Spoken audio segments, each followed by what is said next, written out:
Anawangin Cove. Okay, there are two ways para makapunta dito. One is by boat.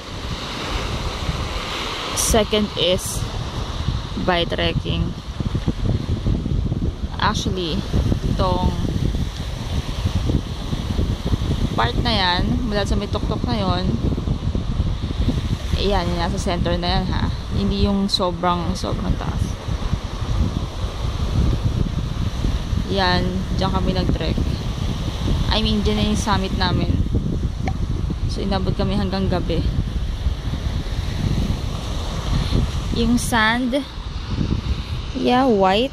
Pero pag nandun ka sa may dagat, meron siyang mga spot na black. Okay. Pero okay lang yung sand dito. Then, ang ganda. Tsaka mababaw lang siya.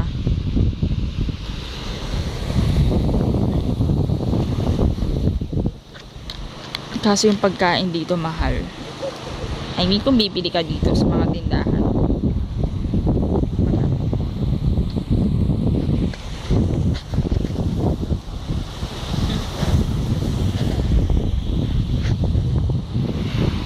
Okay.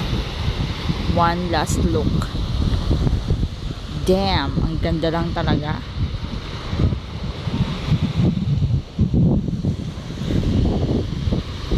Okay, bye-bye.